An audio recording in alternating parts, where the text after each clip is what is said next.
Hey everybody, it's Robert coming to you with another adventure into history, and today we are in the very historic Pierce Chapel Cemetery here in Georgia. And this is an absolutely amazing cemetery. It's still taken care of by the church that's across the street, Pierce Chapel. And we're actually here to look at one specific grave and tell the story of that grave. But while we look forward and try to find it, we'll take a look at some of the other ones, because there are some amazing, very old graves here. So unlike many cemeteries that we see on Adventures into History, this cemetery is very well kept. And as I understand it, there's actually a association specifically for this cemetery that takes care of it and makes sure the monuments are in good shape, the grass is cut. Also, interesting to note, they've apparently done something on this cemetery before, like ground penetrating radar, because this is a marker for an unmarked grave that's relatively new. But we're going to take a look in here in this old wrought iron fence, where you can see these great big old cedar trees used to be here that were cut out, and also a very large pine.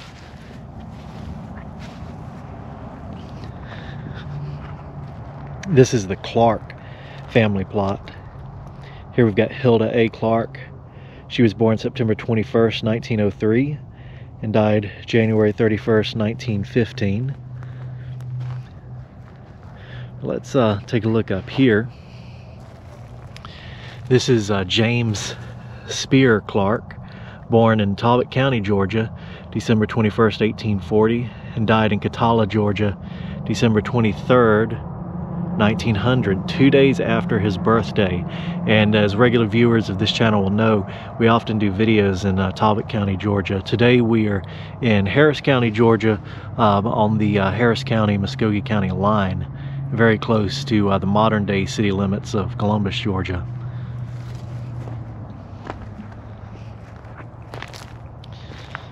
His epitaph reads, "Why should we weep when the loved ones rest in the bosom of Jesus supreme, in the mansions of glory prepared for the blessed, for death is no more than a dream."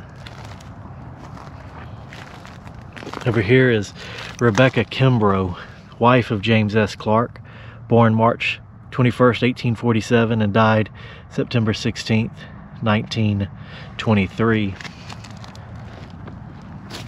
And this side is blank here.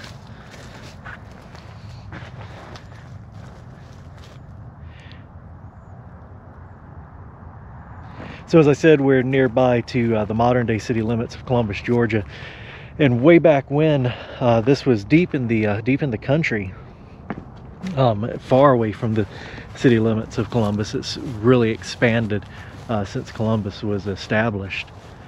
So it's kind of interesting to think about how much out in the country this would have been, although there would have been more communities around this area, communities that have since been absorbed into Columbus, Georgia city limits.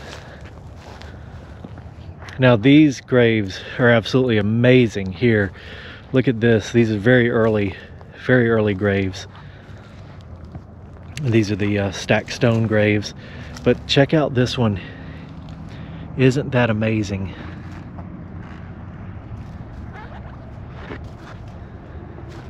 And these are what is often called false crypts.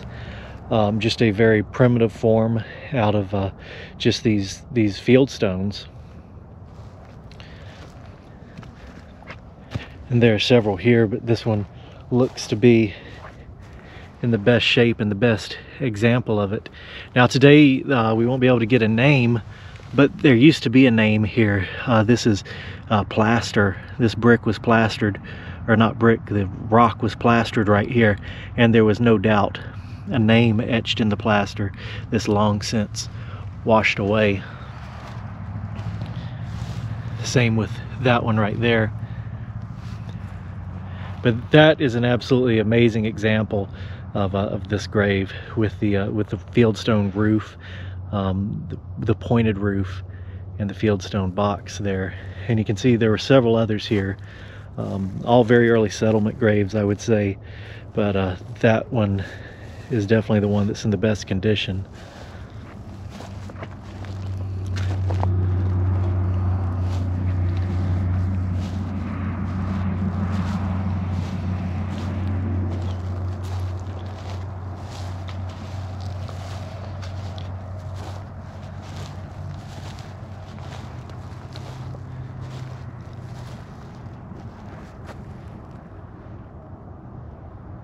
So we're out here to look at a very specific grave, and it's one that I have heard about for a very long time. I read about it a very long time ago and always wanted to come and visit it. There's a very tragic story associated with it, and I'm not exactly sure where that grave is, but we're gonna find it.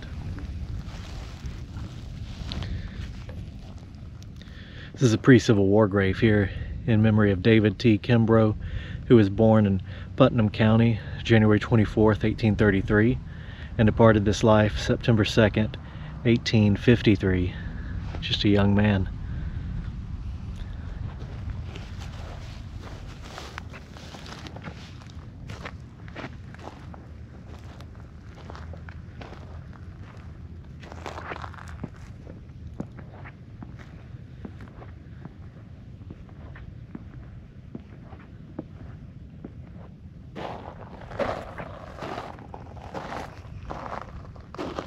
This is another pre-Civil War grave that just caught my eye. Sarah A., daughter of J.R. and E.W. Kimbrough, born,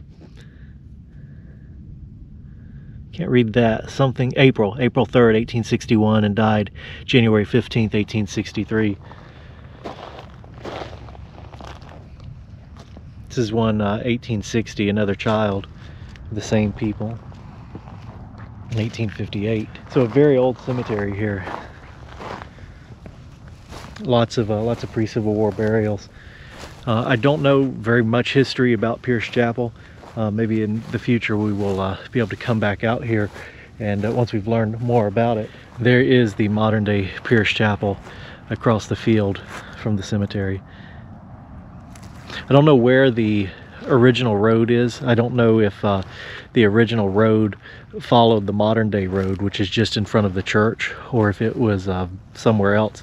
But it's interesting to see how far off the cemetery is, how far off from the church it is. Of course, I don't know the history, so there may have been a reason for this. It could have been another church building that was closer to this, or the road was possibly closer. I'll just conjecture, of course. Oh, look at this. There's Ralph Z. Bird, May 12th, 1905 to August 11th, 1951. And Jessie Ann Bird, born January 25th, 1935 and died April 5th, 1936. Just a child there. Ralph Z. Bird. I don't believe that he's related to my birds. If you watch my other channel, you'll know that I own the old bird farm out in Waverly Hall, Georgia. I don't recognize the name Ralph. I don't believe that he was connected to my birds, but interesting to see that name out here. This always amazes me to see how these stones wear like this. You can see the divot in the stone.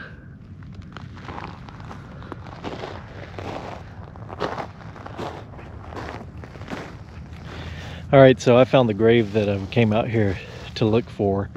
First, we're going to start here with Richard Dozier, and this is interesting because this is actually, he is connected to a Dozier that I filmed a long time ago in Harris County, not too terribly far away from here. But that name is interesting to see here. It's interesting when you see as many cemeteries. Of course, we are in, you know, just a few counties, but when you see all these cemeteries and you've got all these different cemeteries, you know, by the dozens, and wind up seeing people that are connected in, and you see these common names, and there's so many people where it's almost like everyone is connected in some sort of way, and it's really amazing to when you begin to realize that and put that together. All right, and here is the grave that we came to see today. This is Jessie Pearl, daughter of T.D. and G.E. Wooldridge. She was born October 6th, 1899 and died August 2nd, 1905. Her epitaph reads, "Suffer little children to come unto me, and forbid them not, for such is the kingdom of heaven." Over here are her parents. Georgia Fortson Wooldridge, born September 14th, 1873, and died September 24th, 1961, just 10 days after her birthday. And Thomas Dozier Wooldridge, born June 24th, 1875, and died November 12th, 1941. Beside Jessie Pearl, I believe that this is her brother, James McClester Wooldridge II, born December 13th, 1908, and died August 23rd, 1997, a man who loved God, church, and family. Now, I have to really tell you the amazing thing that happened today is I came out here to look for the grave of Jessie Pearl because I wanted to tell her story. I think it's very fascinating. But just through happenstance, when I pulled up here, someone from the church came out to speak to me. And I told her whose grave I was looking for, and she is the niece of Jessie Pearl buried here. She said that's my aunt. She knows the story, and I believe that she said James was her father. So it's absolutely amazing that that just happened there, that connection. And we talked about Jessie Pearl a little bit. So that was really amazing to have that connection there. And we come to look at a grave that's over 100 years old and meet the niece of this young girl who died very young. So the story goes that the Wooldridge and the Fortson families were visiting at their home place not too far from here, and they decided to come to this cemetery to lay flowers on the graves of their family members. After they laid flowers on the graves of who they came to visit out here, they decided it was time to go, and the adults headed back to the buggies with the children trailing a little bit behind. When they heard a noise, and they turned around, and Jessie Pearl had been crushed by another monument out here in this cemetery. The wind had blown, and another monument had fallen over and killed Miss Jessie Pearl here in this cemetery.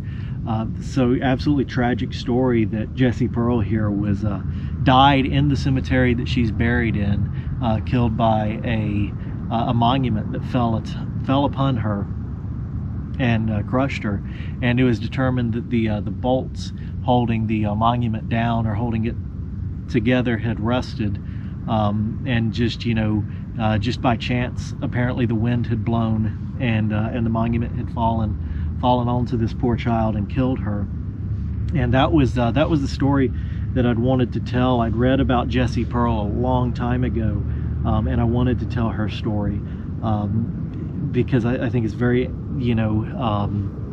it's very sad, but it's also, an interesting piece of history that happened, and that she is buried in the cemetery that she died in. It's a very, very tragic story for sure. What I didn't know was going to happen is that I was going to meet Jessie Pearl's niece today, and I think that's absolutely amazing. Just the way that things happen, where I just on a whim decided to come and look at this grave that I'd read about years and years ago and always wanted to see, and just on how that happens, where I wind up meeting her niece on this day. If I'd come a different day, that might not have happened. So really amazing there to have that tangible history. We came out here to look at this grave and met somebody who is directly connected to this poor child. So Jessie Pearl is definitely remembered today by me and by many people. She's of course remembered by her family that's still living, even though she died well over 100 years ago. And Jessie Pearl's niece, Miss Sarah, who I talked to, told me that Georgia Fortson Wooldridge, she believes, was actually pregnant at the time that Jessie Pearl was killed out here in this cemetery, with another daughter, who I believe she said that she's not buried here, she's buried elsewhere. But another interesting thing to note about that day. And as we're here looking at this cemetery, I can't help but wonder what monument it was that fell upon Poor Jessie Pearl. So I hope you guys have enjoyed this video. Absolutely amazing cemetery here. Lots of history in this one, and of course the very sad story that of the poor girl out here. But such a historic cemetery that's very well kept, unlike so many that we see. And again, the neat connections that have happened out here today. So I hope you guys enjoyed. Don't forget to like, share, and subscribe, and I will see you next time on another adventure into history.